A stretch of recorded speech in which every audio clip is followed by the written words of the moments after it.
Boa tarde a todos e todas. É um prazer estar aqui nesse evento tão importante para a discussão da transição energética, como também esse novo contexto do consumidor de energia no Brasil, né? O contexto dos recursos energéticos distribuídos. Agradeço a organização do evento, a RX, como também a Sila pela curadoria e por nos convidar. É um prazer estar aqui. Sila, obrigado pelo convite.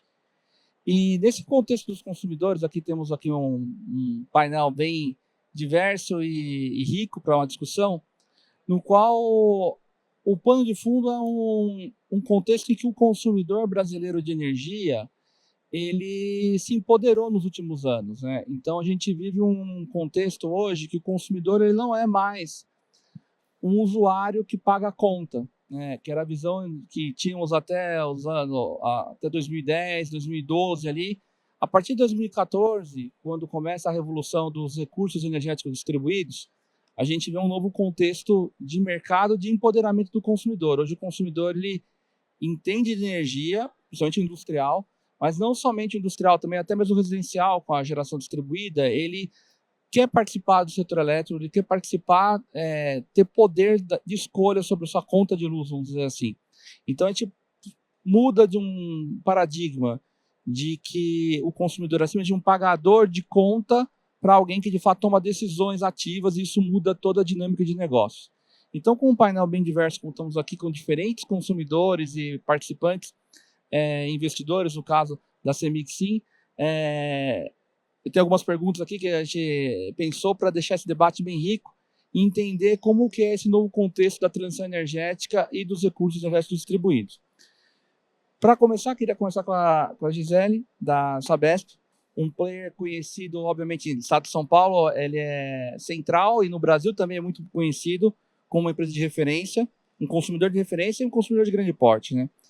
Dado essa realidade, Gisele, de um consumidor de grande porte como a Sabesp e da transição energética, como é que tem sido para a empresa essa discussão de ter eficiência e, ao mesmo tempo, a transição energética? Como combinar esse novo mundo de um grande consumidor que tem pressão por custos, né, a todo momento, por ser eficiente, mas sem desprezar a questão da transição energética e de ser um consumidor que toma decisões ativas no setor elétrico, visando a sustentabilidade, mas também uma gestão de custo eficiente e a lucratividade da empresa. Boa tarde a todos.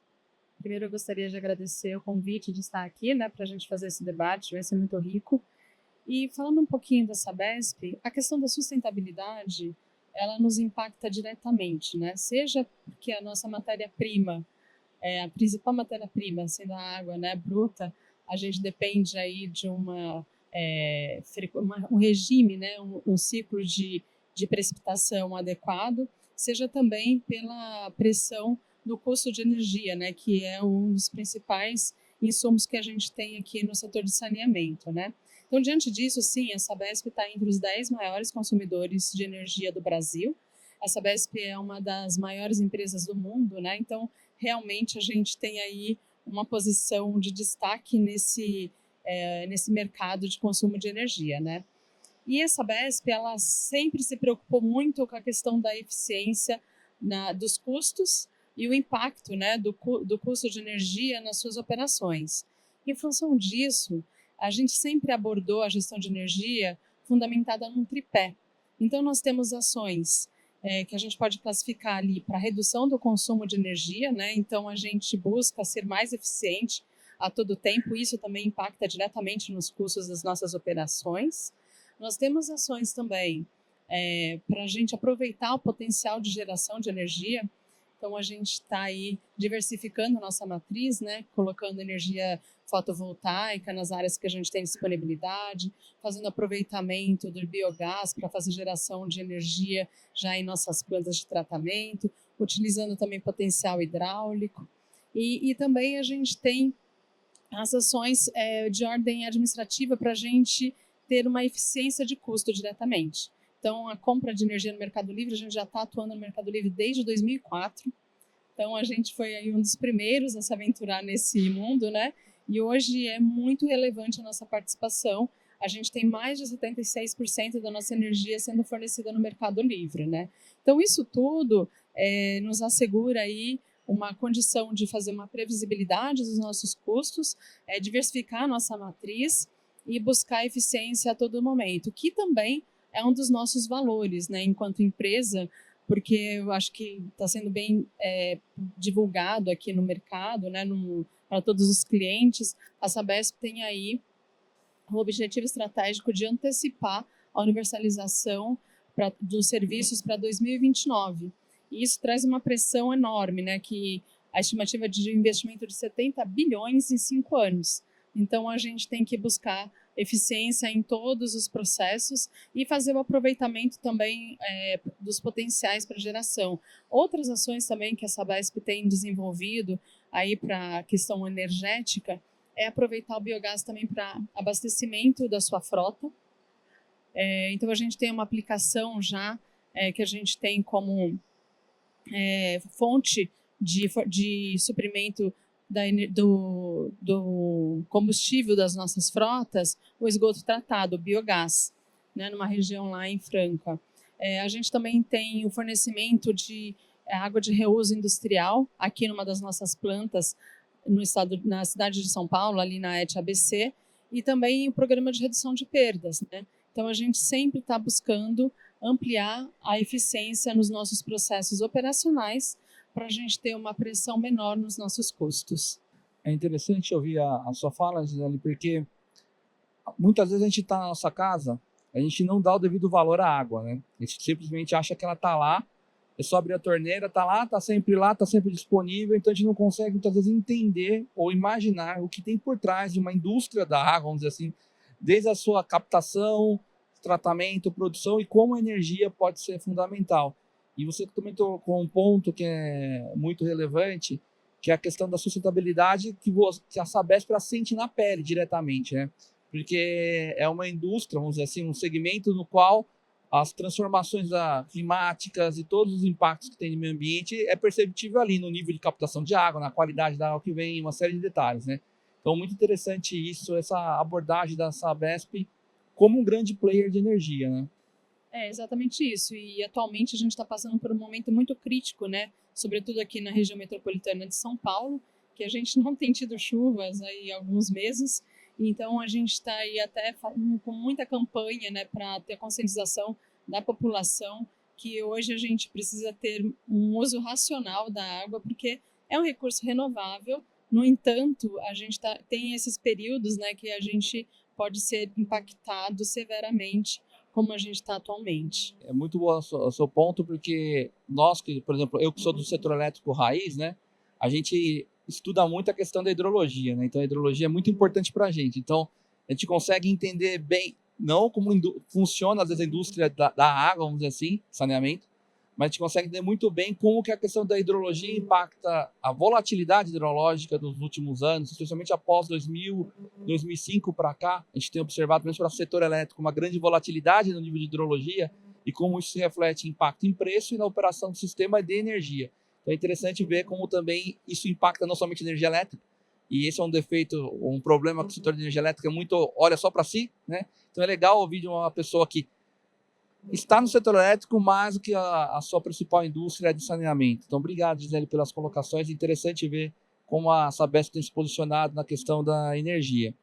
E aqui, vindo para o meu lado aqui, falar um pouquinho com o Diego, que é da Motiva, né, antiga CCR, uma empresa-chave na questão de infraestrutura de mobilidade no Brasil, né? E que, do mesmo jeito que a Sabesp, um grande consumidor de energia, e que tem desafios de transição energética também, ainda mais porque quando envolve mobilidade envolve energia de alguma forma, e aí vai redundar em transição energética e sustentabilidade. E também está muito relacionado à questão dos recursos energéticos distribuídos. Quando a gente pensa em recursos energéticos distribuídos, um deles que lá vem à nossa mente são os carros elétricos, por exemplo, né? Baterias, armazenamento, esse de recursos que estão todos interligados. Nesse sentido, Diego, como que vocês, né, da Motiva, sendo um grande cliente corporativo, ativo nesse segmento de mobilidade, né, então, que é chave para o nosso dia a dia, como que vocês têm se posicionado e como que vocês têm enxergado esse futuro da transição energética e da energia como um todo para um player como a Motiva de grande porte e que é uma marca relevante que o que ela faz, ela acaba levando outros a também copiarem depois com boas práticas. Bom, primeiro agradecer, boa tarde a todos, boa tarde aos colegas de painel, ao nosso público, e agradecer a organização do FIE pela oportunidade de estar aqui, a Sila. Alexandre, a transição energética ela impacta decisivamente as operações da Motiva, né? A Motiva ela tem uma diversidade de unidades consumidoras muito grande no seu portfólio. Bom, primeiro a Motiva ela é uma empresa de infraestrutura de transportes, de rodovias, trilhos, considerando trilhos, trens e metrôs e aeroportos. Então eu tenho desde uma unidade consumidora pequenininha, em algum ponto distante das nossas estradas, que conecta ali um sistema de monitoramento por câmera, um grupo de iluminação, até as grandes unidades consumidoras das concessões de trens e metrôs, aqui em São Paulo, no Rio e em Salvador, né?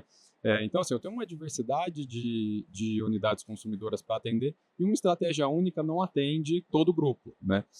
E uma estratégia única de contratação de energia, de suprimento e de sustentabilidade também não nos atende plenamente. Pensando em recursos energéticos distribuídos, a gente utiliza hoje geração distribuída solar, né, nas nossas unidades de rodovias, né?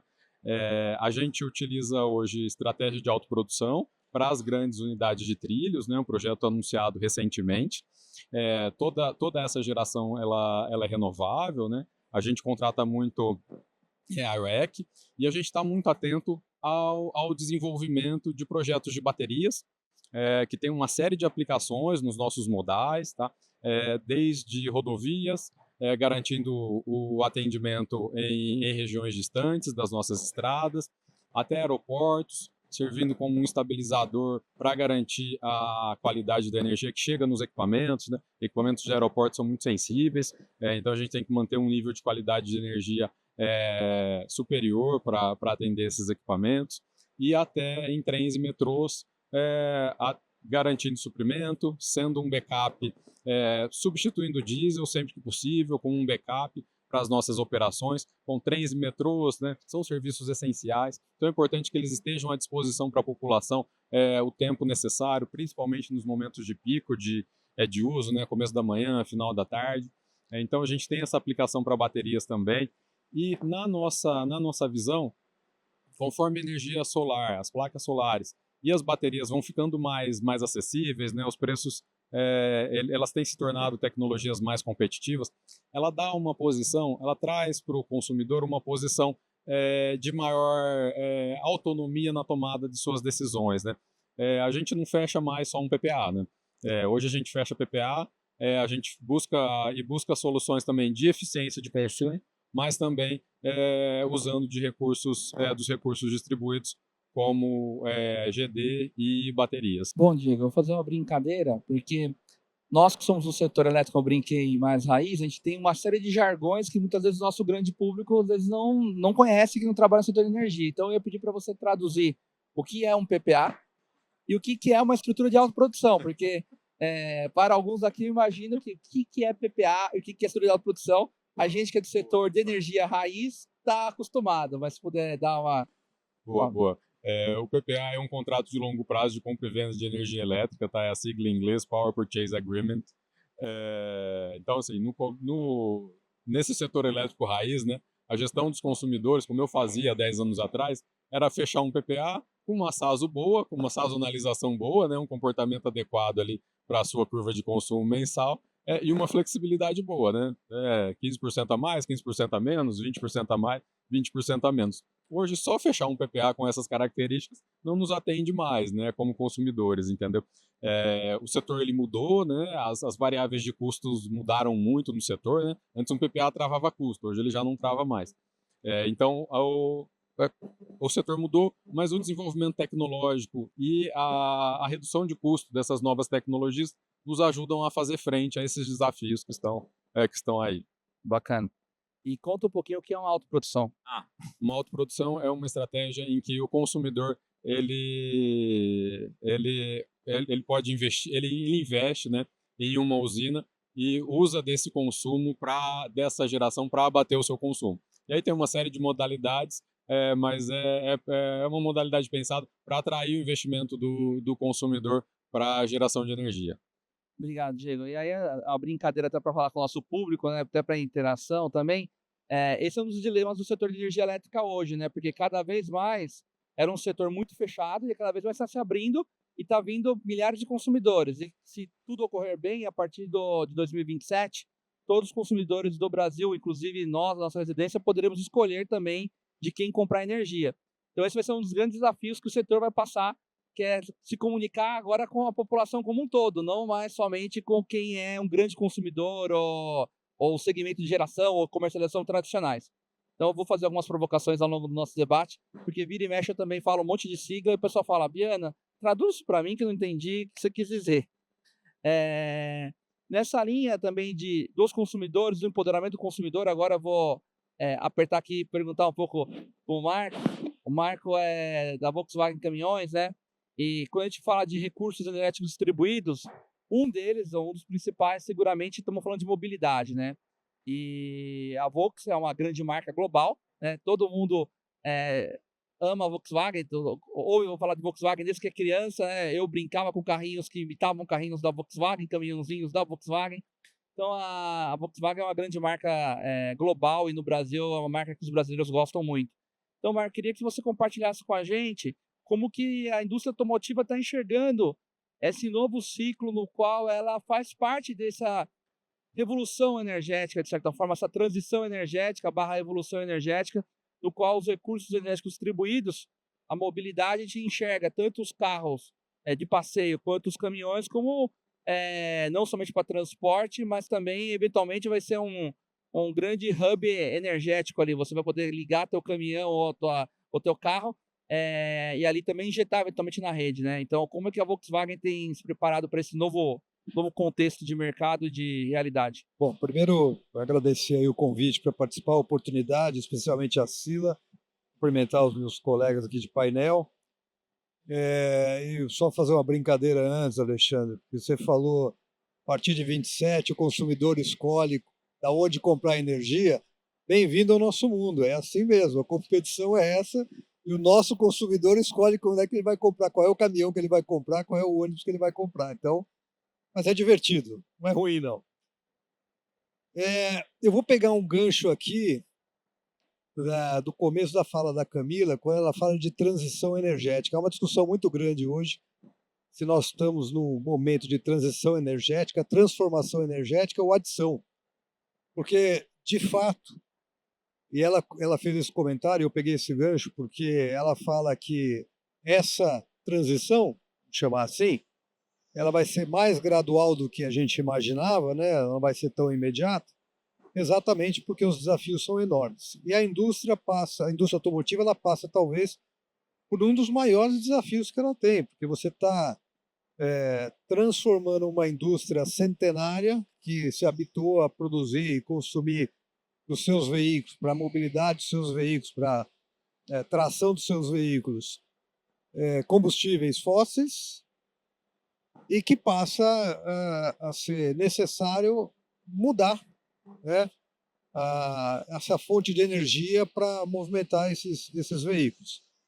A gente, particularmente no Brasil, tem uma situação diferenciada, muito positiva, sobre dois aspectos. O primeiro, que nós temos uma tradição do biocombustível, né? Quando houve os dois choques de petróleo na década de 70, o Brasil criou uma alternativa que foi o uso do...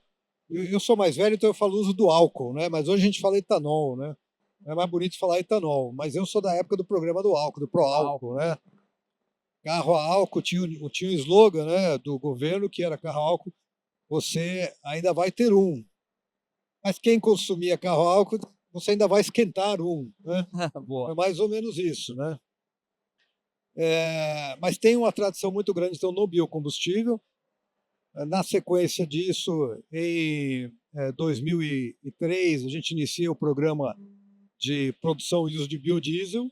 Também era mais um programa social para você usar a agricultura familiar para produzir o biodiesel e agregar, substituir, né? Então, uma parcela do diesel fóssil por um biodiesel, na base de óleo vegetal.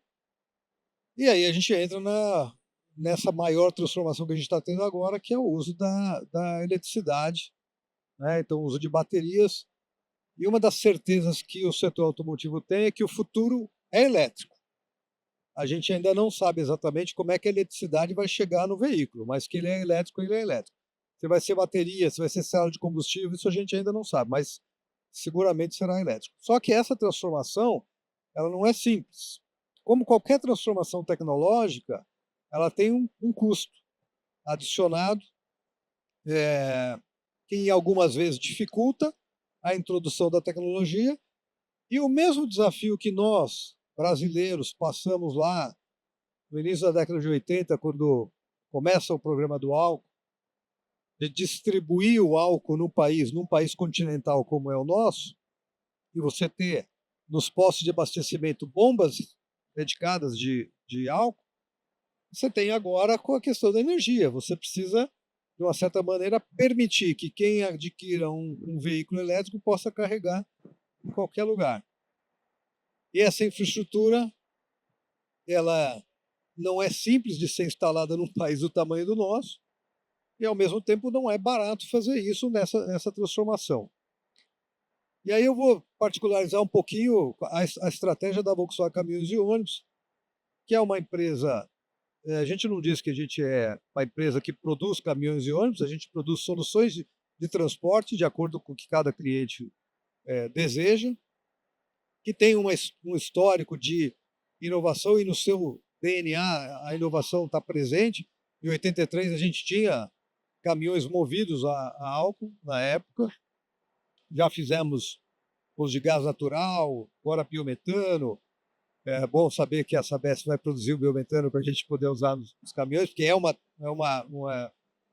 outro vetor importante para você descarbonizar.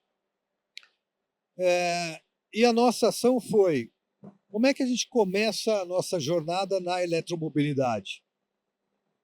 E aí você tem alguns mecanismos. Bom, o maior desafio que a indústria automotiva tem no transporte de carga de longa distância são as autonomias das baterias, que hoje é o mecanismo que você usa para oferecer energia para o veículo. Então a gente começa desenvolvimento no Brasil de um caminhão 100% desenvolvido aqui no Brasil, um caminhão elétrico para distribuição urbana, porque é mais fácil você ter, primeiro, a autonomia deixa de ser um problema. Só para vocês terem ideia, nós fizemos uma parceria com a Ambev para fazer o desenvolvimento e fazer distribuição de bebida em São Paulo, de bebidas para os restaurantes e bares da Ambev. E o maior trecho que a Ambev percorre em São Paulo tem 40 quilômetros, porque acaba a bebida. Aí ele tem que voltar para o depósito para reabastecer de bebida o caminhão. E esse caminhão ele pode ser oferecido com 3 packs de bateria com autonomia de 150 km ou 6 packs com 250 km de autonomia. Portanto, mais do que o suficiente para essa transição. E aí são alguns mitos que a gente encontra aí na mobilidade elétrica, né? Bom, não vou ter autonomia, não vou conseguir chegar, mas precisa de planejamento. Então, o primeiro passo foi esse: vamos trabalhar no desenvolvimento de um produto que eu tenha essa condição de controle da recarga. E eu também individualizo o ponto de recarga, que é o depósito, onde ela vai lá buscar a bebida, né? Inclusive a Ambev fez investimentos para geração própria de energia com painéis solares. Então você ainda minimiza a questão, você depender, o que eu vou comentar agora, a questão de ônibus, depender do fornecimento de energia externo. O segundo passo é o ônibus elétrico. E esse talvez seja o maior mecanismo que a gente tenha da eletromobilidade no Brasil. Brasil, transporte público de passageiros coletivo, ele é uma concessão dos municípios, então os municípios fazem a concessão e, portanto, podem determinar qual é o tipo de veículo que você vai usar. Só para vocês terem ideia, desde 2022, no sistema de transporte público de São Paulo, do município de São Paulo, é proibido a introdução de novos veículos movidos a combustível fóssil, a diesel. Então, eu posso entrar com combustível alternativo, ou elétrico, e agora estão admitindo o biometano, mas até então era só elétrico. Então, esse é um segundo mecanismo que fomenta você a difundir a eletromobilidade. No entanto, nesse caso, você precisa de uma infraestrutura mais vigorosa, porque uma coisa é você comprar um carro elétrico, talvez vocês tenham um carro elétrico, instalar um wallbox na sua casa e alimentar. Ou ligar numa tomada 220 e ficar 10 horas carregando, também funciona. A outra coisa é você chegar com um ônibus numa garagem à 1h30 da manhã, 200 ônibus que vão ter que ser higienizados, né? Vão ter que fazer qualquer manutenção, que não precisa ser manutenção de powertrain, pode ser um balaústre que está meio solto, um banco que precisa ser trocado, e às 4h30 da manhã ele tem que estar na rua. Talvez eu precise de uma subestação do lado dessa garagem. É problema que a gente enfrenta hoje, por exemplo, aqui em São Paulo, de empresários de ônibus que adquiriram, por força dos contratos realizados com o município, ônibus elétricos que estão parados.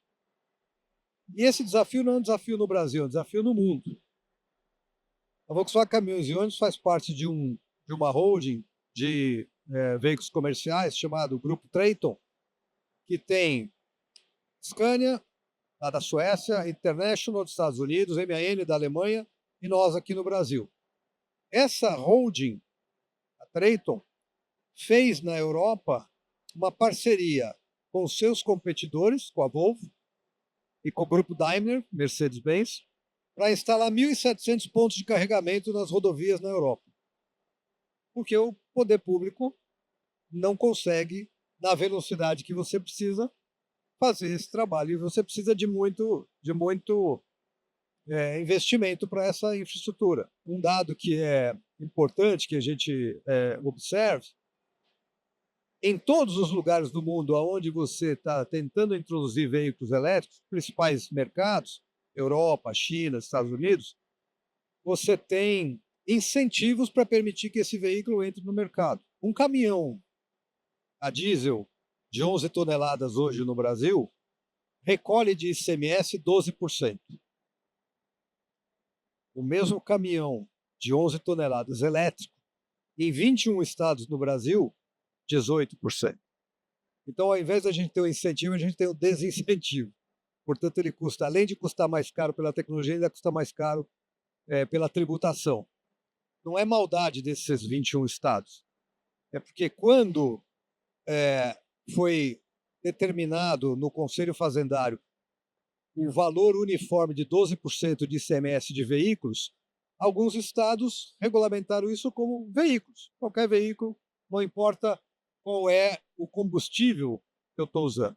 Outros usaram a NCM, a nomenclatura, então definiram veículo a gasolina, o motor de combustão interna, outros veículos a diesel, e o elétrico não existia.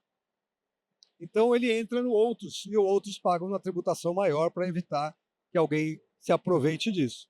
Então não é uma maldade, mas precisa ser corrigido. Então, se a gente quer realmente caminhar nessa transição, transformação, adição, como a gente for chamar, a gente precisa criar os mecanismos adequados para fazer isso. Esse é um desafio que a indústria está passando. Ótima fala, Marco, porque você tocou em vários pontos, tanto da indústria automotiva, pensando na questão de como ela está se preparando ou está também desenhando o futuro da mobilidade, considerando a transição energética, considerando os carros elétricos, né, ou um caminhão elétrico, o transporte elétrico de modo geral. Mas é interessante que você toca na questão da infraestrutura várias vezes e do poder público, do Estado brasileiro, ou do Estado no modo geral, mais amplo, quando você fala da Europa, né? E a gente pode imaginar, se a Europa, que tem uma situação fiscal muito melhor que a do Brasil, tem dificuldades de conseguir acompanhar o ritmo da tecnologia e expandir rapidamente sua infraestrutura, imagina países como nós, né, que temos uma situação fiscal bem mais precária. E quando você toca em infraestrutura, aí já bate num outro ponto que aí eu vou aqui incomodar e perguntar para o Yuri, né, da CEMIG, que é um player tradicionalíssimo do setor de infraestrutura do Brasil, né? Quando você pensa em setor elétrico no Brasil, você vai imaginar as grandes empresas estaduais que formaram o setor elétrico brasileiro e a Eletrobras, e a CEMIG é uma delas, né? E a CEMIG foi uma das empresas que, nessa linha, até do que o Marco falou, pensou na frente em termos de vanguarda. Foi a das grandes utilities a que primeiro pensou em integrar os recursos energéticos distribuídos. Ela, de certa forma, até fomentou e favoreceu o GD no estado, né? E a existência da empresa, da sua empresa especificamente, é uma evidência concreta disso. Então, eu queria ouvir de você, Yuri, pegando até o gancho da fala do Marco, dessa questão da transformação energética, dos consumidores, como é que a CEMIG, que é um player tradicionalíssimo do setor elétrico de infraestrutura, enxerga essa questão da transformação que estamos vivendo, e como que vocês transformam, vamos dizer assim, as nossas demandas, a demanda do Marco, da Gisele, da Motiva, a minha, esses sonhos em realidade para o consumidor em alternativas diversas, desde GD, carro elétrico e outras que estão para vir. Bom, boa tarde, Alexandre. Obrigado a Sila, em especial, pelo convite. E a plateia, o nome do Carlos Evangelista, também agradecer aqui pelo prestígio. O Grupo CEMIG é um grupo, né, mais de 70 anos de existência, que naturalmente passou por todas as matrizes energéticas e ela teve que se transformar e se retransformar ao longo do tempo, né? Então, existe hoje todas as matrizes energéticas que a gente tem hoje no nosso grupo, né? Desde a parte hidráulica, que é o mais comum, mas a parte eólica, a parte de geração centralizada, a parte de geração distribuída. Temos também a unidade de negócio de gás natural. Então, a gente está presente em todas as matrizes energéticas hoje disponíveis, e a gente tem orgulho de dizer que a CEMIG hoje é 100% energia renovável. A única terma que nós tínhamos há pouco tempo, nós fechamos. Nós não desinvestimos para passar para o outro, né? Então, a gente fechou a térmica e hoje nós estamos com 100% da matriz energética no grupo CEMIG, né? E você trouxe uma questão no ponto inicial, né? Que o setor de energia, você falou um pouco sobre raiz, né? Era sempre considerado como consumidor, nunca como cliente, né? Eu vi na palavra um pouco do Marco, essa questão do empoderamento do cliente, de escolha, né? Isso traz um desafio, obviamente, para as empresas, especialmente numa linha de commodity, mas eu acho que a grande chave de sucesso vai ser conhecer cada vez mais o cliente, né? Então, nós temos, por exemplo, o cliente a Copasa, um cliente Minas de saneamento, onde toda a parte de baixa tensão é alimentada através da CEMIG-SEI, onde que a gente está indo não só na linha de levar uma eficiência de energia limpa, mas também levar inteligência para as bombas do reservatório, e que pode, eventualmente, inclusive, reduzir a demanda. Quer dizer, o que você pode fazer além do que só fornecer uma energia renovável. Eu acho que esse é o grande desafio do setor, numa linha de competição e de abertura de mercado que vai abrir cada vez mais, né? Como é que a gente pode focar numa linha de diferenciação e não uma linha por preço? Durante muito tempo, o mercado ele foi educado ou acostumado numa linha de um posicionamento por preço de escala, e a gente tem um desafio muito grande, né? Pegando a palavra um pouco do Marco aqui, a gente fez recentemente também uma parceria com a Águia Branca, um grupo Espírito Santo que atua como representante da BID, onde que na venda do carro do BID ou na locação do carro por assinatura, oferecer a CEMIG Sim como uma opção de jornada do cliente. E a primeira barreira que ele tem estou fazendo a transição para o carro elétrico, né? Eu tenho que fazer minha autoprodução, eu tenho que fazer investimento, quanto minha conta de luz vai aumentar. Então, a gente acaba trazendo uma solução no aspecto da tomada de decisão para auxiliar essa visão de transição energética. E assim acontece para caminhões, uma série de questões, modelagem de negócio que não é só mais a venda pura do commodity, é como é que a gente consegue criar modelagens que consigam agregar valor para o cliente, né? Então, recentemente também lançamos a parte do CEMIG IREC, que é a parte de selo renovável com a parte de rastreamento internacional, onde a gente colocou o selo nosso na embalagem do café Campos Altos, valorizando o produto dele lá fora em exportação. Quer dizer, hoje 95% do produto do café Campos Altos é exportado e levando a CEMIG Sim como uma marca de energia renovável, e lá fora isso, de certa forma, tem um valor agregado muito forte na tomada de decisão do uso consciente da aquisição. Então, eu acho que nosso grande desafio é tentar cada vez mais conhecer o cliente final, não só numa linha de levar energia renovável, mas a gente pode trazer além disso, para trazer uma eficiência efetiva e ter uma relação ganha-ganha no processo, né? Então, acho que a disciplina nossa é muito forte, de colocar o cliente no centro, né? E falar, olha, o cliente está empoderado, como é que a gente consegue fazer essa transição dessa escolha. Eu acho que quem olhar dessa dimensão vai ser normalmente a escolha preferencial, né? Então, acho que a tradição nossa nos trouxe até aqui, mas eu costumo dizer que não nos levará, né, de certa forma, a garantia do futuro, né? Além disso, temos a parte da comercialização da energia livre, onde a gente é líder de share no Brasil, atuando em todo o Brasil. A CEMIG, sim, hoje nós atuamos na parte de geração distribuída, especialmente em Minas Gerais, não só na área, né, nossa de concessão da distribuidora da CEMIG-D, mas também complementando o estado de Minas Gerais como um todo.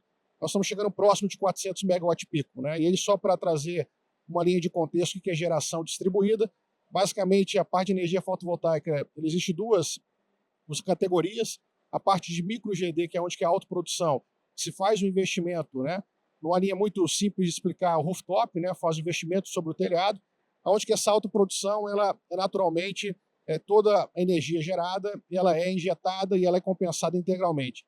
No caso, existe depois a questão de mini GDs, que é o caso que a Camila comentou aqui mais cedo, que é onde que tem empresas que fazem a parte de fazendas solares e você associa essa fazenda solar para atribuir, né, de uma vantagem sem investimento, de ter um desconto na sua conta de energia. Então, hoje, nós somos líderes no mercado de Minas Gerais com 25% de share, mas o mercado hoje de micro GD é 75% micro GD e 25% mini GD. Eu costumo dizer que são coisas complementares, não são substitutivas, né? Então, na minha casa, por exemplo, eu tenho alto consumo, mas a minha capacidade de telhado não é para o tamanho da minha capacidade de consumo. Então, normalmente eu tenho minha autoprodução e também tenho energia, a CEMIG sim, como alternativa daquilo que foi excedente para ter desconto, né? Então, eu acho que a grande oportunidade que a gente tem é cada vez mais na abertura do mercado, é conhecer cada vez mais o cliente, e é assim que todos os mercados maduros passaram. Automobilístico, bancos, telecom, todos tiveram que se reinventar para ter, de fato, né, o cliente te escolher como opção de solução energética, no caso do nosso painel. E é interessante a sua fala, Yuri, porque deixar de ver, como você mesmo mencionou, como consumidor e passar a ver como cliente, a gente também muitas vezes usou no setor classicamente como tarifa, deixar de falar de tarifa, falava cada vez mais de preço e serviços e produtos, né? Então, acho que essa é a transformação que a gente vem vivendo, e aquela ideia de uma única solução, as empresas que vão triunfar, eu entendo que vão ter múltiplas soluções. Na verdade, assim, como também foi até a fala da Motiva, do Diego, a questão de você ter várias soluções ou um portfólio de opções que você vai acionar aquela que melhor satisfaz aquela carga, aquele ponto de consumo. E aí, voltando aqui para a Gisele, que no começo ela puxou muito falando sobre a questão das inovações que a Sabesp, que é um cliente, né? Então, e um cliente já empoderado, né? Porque a Sabesp, a gente sabe que, até por ser um grande player de mercado, tudo que a Sabesp faz como grande consumidor de energia, como grande cliente, reverbera para todo o mercado, né? Então, a gente sabe que a Sabesp é muito forte em eficiência energética, e também agora, mais recentemente, movendo-se para a autoprodução, e nesse sentido até de um cliente que se empoderou e que hoje vê a energia elétrica como algo que gera valor também, uma certa redução de custo, mas que pode virar uma alavanca de valor.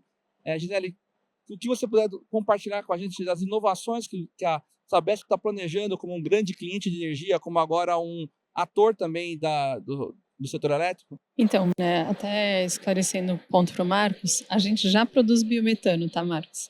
Então, parte da nossa frota lá em Franca, ela já é abastecida com biometano. E a gente tem praticado inovações em toda a cadeia da Sabesp, né? Uma também é para atendimento aos nossos clientes, as motos elétricas. Então, a gente também já está implantando aí para a mobilidade a moto elétrica, que a gente assegura aí um passo para a sustentabilidade, né? E também uma agilidade maior no atendimento aos nossos clientes, que a gente está aí prestando um serviço público essencial. E nessa linha, né, a gente tem um projeto enorme, que eu julgo enorme, pelo menos, de autoprodução, que deve entrar já o ano que vem, né? Então, a gente vai estar diversificando a nossa matriz, né? Então, a intenção é que a gente tenha só energia renovável, né? Então, a gente seguir para essa linha de carbono zero. Então, um grande passo para a gente vai ser esse projeto de autoprodução. E também a gente tem analisado, né, como a gente pode fazer uma gestão de contingência para as nossas operações, migrando do diesel, como o nosso colega falou, para BESS, né? Então, algumas aplicações nós já estamos fazendo investimento em BESS. Nós temos aí um programa com 60 megawatt-pico de GD, né? Então, é um programa grande para quem é um consumidor, né? Ter 60 megawatt-picos de geração.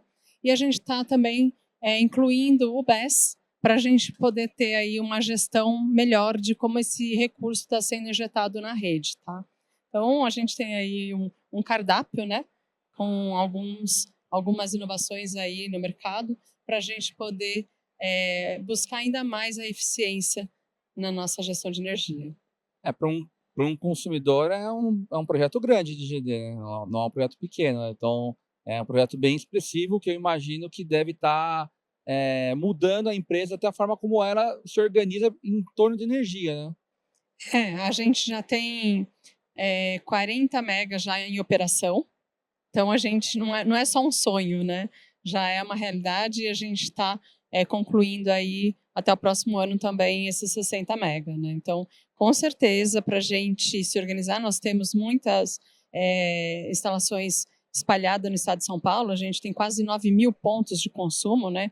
Então, é um ponto também de desafio para a gente poder fazer gestão de tudo isso, mas a gente está aí encarando os desafios, né, para promover para o nosso cliente também uma tarifa também mais baixa, né? Então, isso tudo a gente acaba revertendo em benefício do nosso cliente. É interessante que a Sabesp já faz isso há algum tempo, né? Porque alguns podem pensar, a empresa foi privatizada, então por causa disso que teve essa transformação. Na verdade, já acontece há algum tempo essa transformação na Sabesp, né? Exatamente. Essa prática, esse programa em particular de geração distribuída, a gente já começou lá em 2021, foi a inauguração da primeira planta. Então, quer dizer, já no começo, quando a gente teve o dispositivo favorável, né, para a gente fazer esse tipo de investimento, a gente já começou a fazer a adoção deste mecanismo para a gente poder reduzir os nossos custos. Muito interessante. E aí, pegando esse ponto, Diego, até que é uma visão bem vanguardista da Sabesp, e aí também trazendo um pouco para a questão da Motiva, né? A Motiva tem se preocupado em se modernizar, né? Então, a nova marca é um exemplo disso. Para muitos que estão aqui, a Motiva é a antiga CCR, então pode ser que para alguns é uma marca nova ainda, né? Então está habituando a ver a nova marca, com um logo moderno e tudo mais, e isso, de certa forma, reflete como a empresa está se transformando, como foi o caso da Sabesp, que antes da privatização já estava se transformando, vocês também. E como é que, então, a Motiva está se estruturando para esse futuro? Olhando para frente, né? O que a Motiva está se estruturando em energia para enxergar essas oportunidades, seja de transição energética, seja dos recursos energéticos distribuídos, que tipo de negócios a Motiva está olhando nessa nova fase da companhia, que não está somente no logo, mas também está no posicionamento estratégico da empresa. Sim, é exatamente isso, Alexandre. A Motiva é o novo nome, né, da CCR. É um nome novo, mas para um grupo de 25 anos, né? Algumas concessões já têm 29 anos, elas são de antes da composição, da formação do grupo. Então, assim, é um grupo muito antigo, tradicional, mas que continua investindo e olhando para o futuro, buscando modernizar suas operações. Esse posicionamento novo, essa marca nova, ela também se traduz na forma com que a gente está olhando os nossos clientes. Houve uma mudança também no segmento de infraestrutura, né? É como você olhava o usuário e hoje você olha ele como cliente. Então isso muda. A gente quer estar muito mais próximo do nosso cliente hoje, né? Para ter uma ideia, na região metropolitana de São Paulo, são em torno de 3 milhões e 500 mil pessoas transportadas todos os dias pelas nossas operações de trilhos, né? Então, assim, é um número grande de clientes, né? Em rodovias, os números também são muito interessantes. E essa modernidade, ela vem na forma com que a gente encara o nosso suprimento de energia, mas na forma com que a gente presta serviço para os nossos clientes, né? O carro elétrico, certamente, ele vai passar pelas nossas rodovias, entendeu? Como é que a gente atende esse cliente? Os taxistas, né, os donos de carros também vão chegar nos nossos aeroportos. Como é que a gente atende esses clientes, né? Então a gente olha de forma moderna para o nosso suprimento, mas como a gente atende o nosso cliente também. Vou citar aqui algumas iniciativas que nós tomamos recentemente. Uma delas, eu acho que uma iniciativa importante foi a estruturação da área de energia, né, centralizando todos os processos de energia dos três modais e como a gente olha energia para os três modais, né? É uma área muito próxima da área de inovação, da diretoria de inovação e da diretoria de novos negócios, né? Porque ela tem esse viés de inovação e de transformar a energia elétrica também em um negócio, mas sempre com o objetivo de atender o nosso cliente, de atender o motorista que está nas nossas estradas, de atender o pessoal que chega nos nossos aeroportos, de atender os clientes de trilhos, entendeu? Então, é uma área dedicada a olhar projetos de energia de forma geral. Hoje ela trabalha muito com eficiência dos nossos contratos, buscando novas contratações e contratações mais otimizadas no Mercado Livre, avaliando projetos de autoprodução e também inserida nesse contexto de inovação com carregadores elétricos e com baterias, né? Iniciativa também recente é um monitoramento, usar do mundo digital para ter um monitoramento preciso do nosso consumo. Tá? A gente acredita que hoje, se eu monitorar muito bem o meu consumo e se eu monitorar também os meus dados de geração, né, eu também tenho muita GD instalada nas minhas rodovias hoje. Eu tenho um projeto de autoprodução, entendeu?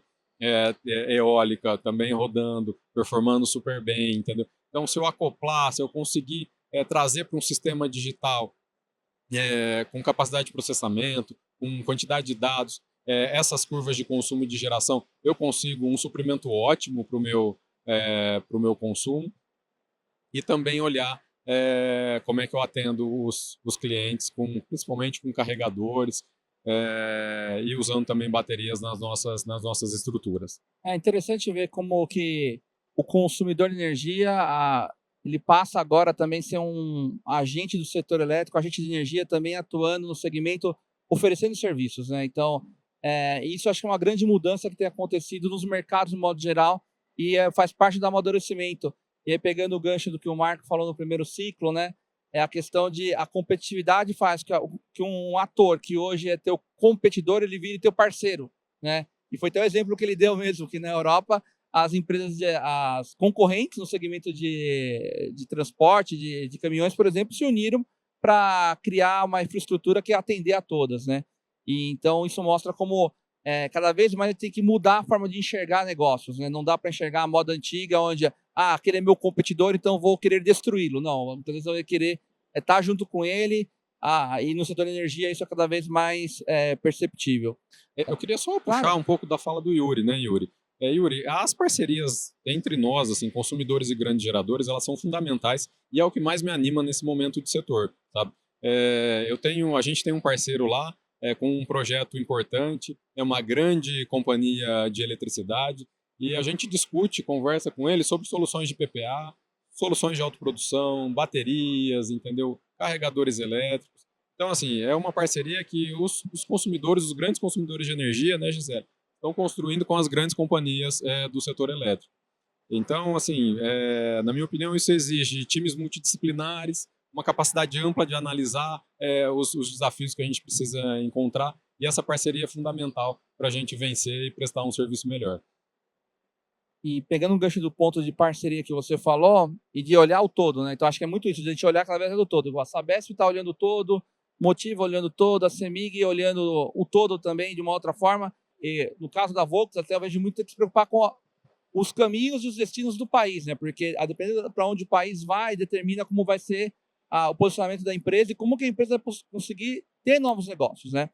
E nessa linha, Marco, de olhar o todo, né, o que você enxerga na questão da mobilidade elétrica, né, que é o ponto principal aqui do nosso painel, eletricidade, de uma forma geral, passos que o Brasil deveria dar para chegar nesse caminho? Você já falou um pouco na primeira fala, mas eu queria explorar um pouco mais, a sua fala foi muito interessante, sobre o que mais assim, o país poderia fazer com o setor público para dinamizar a adoção dos veículos elétricos, dos caminhões elétricos, e também o que a Volks pode fazer, pensando também naquela linha do que a Volks pode fazer para direcionar isso, para levar à frente isso no país. Bom, primeiro eu acho que tem um ponto interessante que não sei se é de conhecimento de todos, né? A Volkswagen Caminhões e Ônibus, ela opera um modelo de negócio bem diferenciado, que a gente denomina consórcio modular.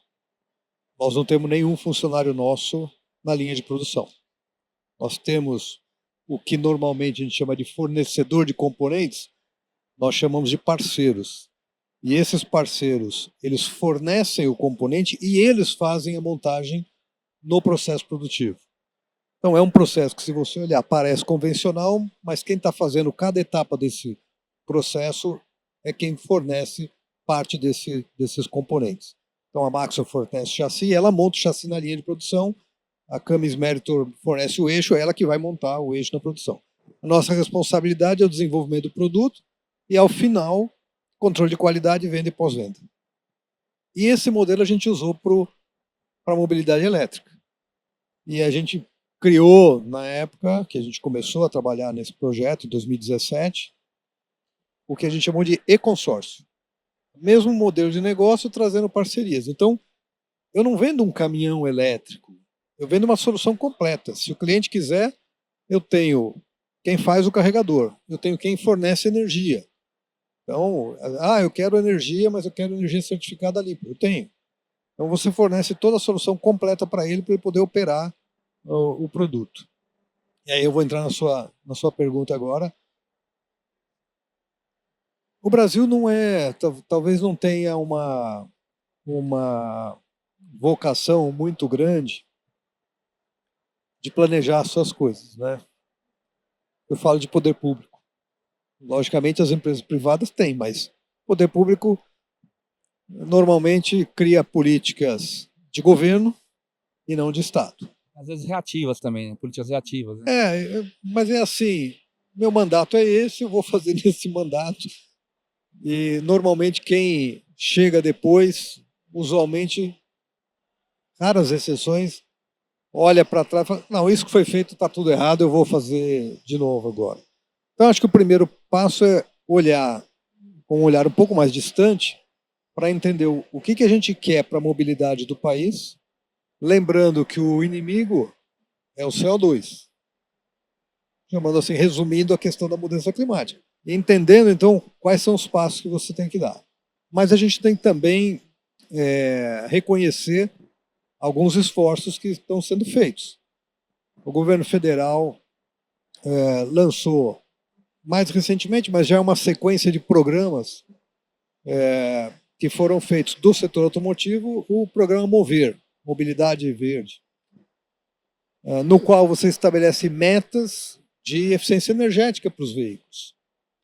Então, a partir de um determinado momento, mesmo que eu, enquanto fabricante, queira continuar produzindo apenas veículos a combustão com combustível fóssil, eu posso, mas eu pagarei um pênalti por isso, que certamente inviabilizará a operação. Então você precisa criar nos próximos anos um mix da venda dos seus produtos, porque você calcula a média ponderada da eficiência dos seus veículos, daqueles que você vende, e você vai ter que mesclar e eventualmente colocar veículo elétrico, veículo etanol, flex, o que a gente queira colocar aí como alternativas para poder fazer isso. Então, existem políticas públicas que podem ser aprimoradas para que você facilite a introdução dessas novas tecnologias no mercado. Esse é o primeiro ponto. Então, é adotar políticas públicas favoráveis. Segundo, é encarar que essa transformação ela não é simples e ela requer altos investimentos e permitir que isso seja feito de uma forma adequada. A gente vai passar agora por um momento que nós almejávamos, mas que vai ser desafiador, que é a reforma tributária. Nós almejávamos porque o termo não é meu, mas usei várias vezes, o manicômio tributário que você tem no país, né? Nós temos, se eu produzo um caminhão no Rio de Janeiro e vendo para o Rio de Janeiro, vou pegar o ICMS de novo, é 12%. Se eu produzo ele no Rio, vendo em São Paulo, 12%. Se eu vender ele no Nordeste, eu recolho 7% no Rio, 5% no destino. Se eu vender ele para a Zona Franca de Manaus, é 0%. Se esse produto tiver mais de 40% de conteúdo importado, é 4%. Então, enquanto nos Estados Unidos você gasta 150 horas, homem, para fazer toda a tua estratégia de tributação, Na China, 500, no Brasil, 2.600, dados do Banco Mundial. Não é nosso. Então, você tem a equipe, as equipes, provavelmente, nas nossas empresas tributárias são maiores que as de venda, de produção, certamente, para poder fazer isso. E por que eu digo que o desafio é grande na reforma tributária? Porque nós vamos passar um período convivendo com 2 sistemas. Eu vou ter que continuar com o sistema atual e introduzir um sistema novo. Então, os próximos anos serão realmente desafiadores. E isso a gente precisa tentar entender na questão da transformação também da mobilidade, caminhando para essa mobilidade elétrica, como eu disse. A indústria enxerga que o futuro é elétrico. Como é que essa eletricidade vai chegar lá? Não podemos discutir, mas é elétrico. O que a gente precisa fazer para isso? Como eu disse, São Paulo estabeleceu um plano, município, que em 2024 teríamos 2.400 ônibus elétricos na frota de São Paulo, que é a maior frota do país, 14 mil unidades. Até recentemente, final do ano passado, tinham 337. A Enel, que fornece energia em São Paulo, estimou 1,6 bilhão de reais para fazer infraestrutura para esses 2.400 veículos. E a gente sempre começa pelo lado errado, né? A gente começa primeiro pondo os veículos para depois olhar a infraestrutura, né? A Colômbia fez toda a infraestrutura para 1.500 veículos, depois ela comprou 1.500 veículos elétricos, ônibus elétricos. Então, planejamento é o que a gente precisa, políticas públicas que sejam favoráveis e que permitam que essas coisas aconteçam com um olhar de médio e longo prazo, porque isso não vai resolver entre hoje e amanhã. A União Europeia discute nesse momento, há uma determinação de abolir os motores a combustão a partir de 2035. Já discute que talvez não vá ser 2035, vai ser um pouquinho mais para frente. Por quê? Porque realmente é difícil. Você tem que, vamos lembrar, nós estamos caminhando aí para 8 bilhões de habitantes no planeta. Em 2050 a gente fala de 9 bilhões de habitantes que precisam comer, precisam se vestir, vamos chamar assim, coisa assim, e precisam se locomover. E como é que você faz isso? Olhando a questão da mudança climática. Então você tem um desafio enorme e você realmente precisa dar tempo ao tempo para que essas coisas aconteçam. Então, eu diria assim, políticas públicas que sejam favoráveis e que permitam essa transição da melhor ou da forma mais amena possível, sem carregar muito. Porque acho que todos nós queremos, mas a gente precisa das condições para fazer isso. E não é um ou outro ator que vai fazer isso sozinho, a gente precisa realmente de uma conjunção de fatores para poder fazer isso se tornar realidade. Hoje, só para finalizar, 10% das vendas de veículos leves no Brasil já são de veículos ou elétricos ou híbridos. A gente vai caminhar a passos largos para introduzir mais veículos, mas isso ainda, de uma frota de 45 milhões de unidades, ainda é 1, 2%. Então vai demandar um tempo. Esse tempo talvez seja o que a gente precisa realmente para criar essa infraestrutura e poder permitir que a gente tenha, de fato, uma mobilidade mais sustentável como realidade para os próximos anos. Mas é importante o ponto que você colocou, Marco, porque a adoção, o brasileiro ele é ávido por tecnologia. Nossa questão é renda. Se o brasileiro tem renda, ele adota rápido a tecnologia. Nós somos um povo que gosta de tecnologia, haja vista os aparelhos celulares, né? Todo mundo achava que ia ser um crescimento mais lento, de repente é exponencial. Em 2, 3 anos todo mundo tinha smartphone, 1 ou 2 smartphones. Então eu creio que com o carro elétrico ou com a mobilidade elétrica, no caso individual, vai ser algo assim, ou coletiva também, no caso de ônibus e caminhões. De certo modo, eu imagino que, tendo uma condição favorável de financiamento, renda e o custo caindo um pouco mais, vai ser um grande desafio tecnológico a gente conseguir, e de infraestrutura conseguir chegar. Pois não, pode continuar. Não, só porque esse ponto é importante, porque assim, a gente não pode generalizar o setor automotivo. Uma coisa é veículo de passeio, que a gente chama, né, passageiros, veículos leves, outra coisa é veículos pesados. Algumas vezes a compra de um veículo leve ela é emocional, ou na maior parte das vezes. Sim, concordo. Tem uma racionalidade por trás, até tem, mas a maior parte dela é emocional. O modelo novo, vou comprar. Meu vizinho comprou, tem que comprar também. Meu vizinho comprou, posso ficar para trás? A compra de veículo comercial é puramente racional. E aí entra o fator TCO, custo total de propriedade. Ele vai calcular. Hoje ainda, entre um elétrico e um combustão diesel, o TCO ainda é mais favorável para o diesel. E é isso que a gente precisa transformar, porque esse investidor, que aquilo para ele na verdade, um bem de produção, né, um caminhão, um ônibus, ele fará negócio se aquilo for um bom negócio para eles. Caso contrário, não. Então a gente precisa realmente criar essa atratividade para permitir que o TCO tenha paridade e depois seja mais favorável. E aí, pegando o gancho disso e perguntando para o Yuri aqui, novamente a CEMIG que vai ter que colocar a infraestrutura, seja a CEMIG Distribuição, seja a CEMIG Sim vendendo serviços e produtos e soluções. E aí, assim, a pergunta daquelas bem fáceis assim, para você. A gente tem falado muito sobre o futuro, e às vezes é uma coisa meio etérea, muito distante, assim, de uma coisa mais pragmática e concreta. Como é que a CEMIG enxerga, assim, de coisas concretas e serviços novos e produtos novos nos próximos 2, 3 anos?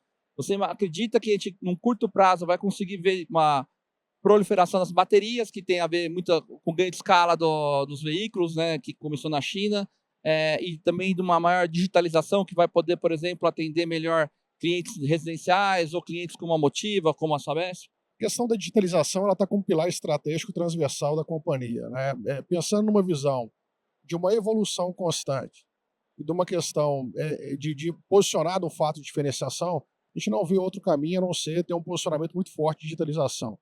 E para isso, obviamente, na parte do grupo pensa, obviamente, tem mega tendências como inteligência artificial, a gente falou um pouco sobre armazenamento, existem outras grandes tendências que também há uma expectativa de aumentar a eletromobilidade, né?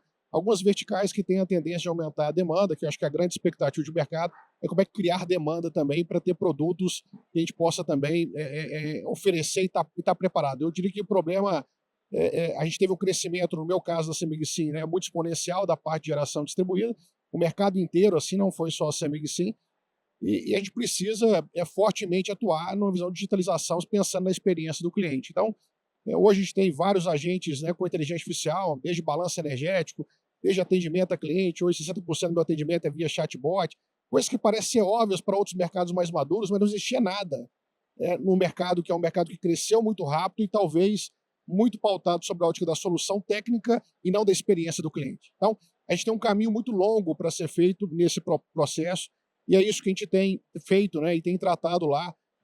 Há pouco tempo atrás, a gente era a pior nota do Reclame Aqui, com uma nota carinha roxa, né? Trabalhamos isso, onde que eu falo para a equipe, toda reclamação é uma oportunidade que o cliente nos traz. Nós trabalhamos de uma forma bastante consistente nos últimos 2 anos, agora fomos indicados pelo REA1000, concorrendo ao prêmio da melhor empresa de energia por assinatura, agora em dezembro. Quer dizer, onde que 77% do cliente volta a fazer negócio comigo. Quer dizer, acho que não é tratar a reclamação, é como é que você consegue trazer esse cliente de novo para ser o seu cliente novamente, né? E na parte de armazenamento, eu acredito muito, né? Eu acho que aqui a gente é associado à BGD, que o Carlos representa, e a gente vem tentando influenciar um pouco nessa questão de política, regulamentação. A gente tem entraves importantes, regulamentação é um entrave importante que está sendo trabalhado, tem várias MPs que estão rodando e tal. Eu acho que poucos sabem, mas a parte de armazenamento, o imposto é maior do que bebida alcoólica e cigarro, minha gente, é 70%. Né? Então, quando a gente fala numa visão de tendência e que o armazenamento ele faz parte para acomodar o ecossistema e aliviar grande parte do estresse que se passa, eu não estou pedindo subsídio, mas pelo menos ter uma tarifa adequada numa visão de transformar os negócios numa visão de longo prazo. Então, agora nós estamos fazendo basicamente a parte, mês que vem agora a gente tem uma nova licitação na CEMIG Sim, onde a gente está fazendo hibridização de usina, né, que é um pouco que está comentando a parte de BES junto com o solar, para fazer despacho noturno e maximizar o uso de conexão. Mas são coisas também que nós estamos fazendo na aposta, porque a regulamentação não está muito clara, a distribuição não fala como é que isso vai funcionar. Então, mas é uma tendência que o problema não é solução técnica. Quando a gente vê na China, né, 32 milhões de carros, que eu fui lá pessoalmente e vi funcionando na State Grid, né, o controle 100% absurdo online, uma série de questões. Você vê países da América Latina, Chile, outros, que já passaram por situações similares à nossa, com um BES muito mais avançado que a gente, né? Então, onde que só instala a usina solar se tiver BES, quer dizer, como é que a gente consegue criar incentivos pensando numa visão de ecossistema?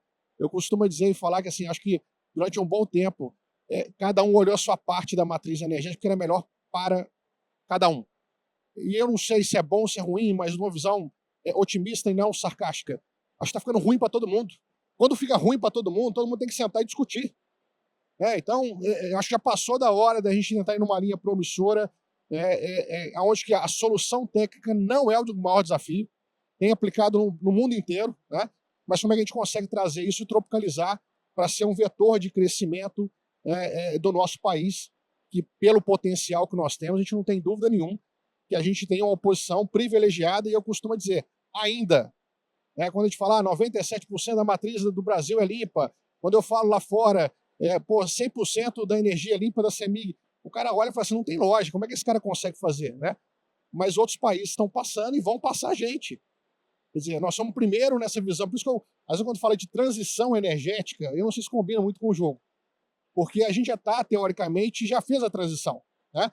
Mas como é que a gente consegue manter o ecossistema ativo numa visão integrada, pensando, né, numa visão de ser impulsionador do crescimento do nosso país. Então, sou otimista nesse aspecto e tenho trabalhado junto com o setor para que a gente possa cada vez mais vencer as barreiras, porque as barreiras elas são constantes, mas para que a gente possa não perder as esperanças, ter resiliência e trazer o cliente como ponto de decisão para ajudar a criar um movimento positivo. E, Yuri, é interessantíssimo porque você mencionou a questão de criar demanda, né? O Brasil, a gente tem um potencial de criação de demanda no setor de energia, seja nas indústrias como nas residências, absurdo. Porque quando a gente compara com os índices dos países do G20, por exemplo, tirando, logicamente, os outliers, tirando China ou então Indonésia, que estão nas duas pontas, a gente tem um consumo per capita de 1 GD na ordem de 3.500 kWh per capita, e comparado, por exemplo, com o Reino Unido, que é um país super eficiente, que está com quase 5.000, a Alemanha com 6.000, então a gente tem um espaço para gerar demanda e negócios para todos aqui, absurdo. Infelizmente, estamos indo para o final do painel, que foi muito rico, então eu queria agora dar a oportunidade das considerações finais de vocês, e para não ficar naquela mesma sequência, então começar aqui pela Gisele e fazer assim, depois o Marco, depois o Yuri e por último o Diego. Aí, 1 minutinho para suas considerações finais, deixar a mensagem da Sabesp, de cada uma das empresas aqui, também da Volks, da CEMIG e da Motiva. Então, muito obrigada, né, pela oportunidade da gente estar aqui. Colocar que a Sabesp está aí ampliando sua base, né, e também de atendimento, e também investindo em novos negócios. Temos oportunidades aí para fazer vários tipos de negócio, e sempre é um prazer para a gente estar aqui discutindo como que a gente pode caminhar para ser mais eficiente. Eu também agradecer a oportunidade de participar. Durante as falas, eu comentei, mas nós estamos trabalhando em novas soluções tecnológicas, por exemplo, bateria de lítio com nióbio, estamos fazendo lá com a CBMM, que é uma bateria de carga ultra rápida, em 8, 10 minutos você carrega, que vai permitir menos baterias num ônibus elétrico, por exemplo, portanto, mais eficiência. E isso é uma busca constante, é o que a gente tem que fazer mesmo. Eu gosto muito da fala do Yuri, que a gente precisa realmente se mobilizar todos juntos aí para caminhar e encontrar soluções. O país merece, e não podemos ficar para trás. Obrigado. Bom, agradecer, Alexandre e os demais colegas aqui pela oportunidade, né? A CEMIG, sim, ela vem numa tendência agora os próximos passos dela vai galgar outros estados do país, então está no nosso planejamento estratégico de buscar esse crescimento. Então, na linha nossa de Core Business, a gente tende uma expansão de mercado e ainda esse ano vai acontecer. Também estamos trabalhando na parte de novos produtos. Fechamos recentemente uma parceria, um MOU com a Huawei, muito voltado para a parte de soluções de IoT e outras, pensando na visão de transição energética. Então, um pouco nesse caminho, o que a gente pode fazer diferente para o nosso cliente. Então, eu acho que tem bastante oportunidade. Quando eu começo a entrar em cada cliente, eu vejo prefeituras que é cliente nosso, tem uma série de soluções Smart City, né? E eu acho que outros setores ocuparam já esse espaço que é de energia. O setor de telecom é um bom exemplo disso. Tem muita solução de eficiência energética no seu portfólio.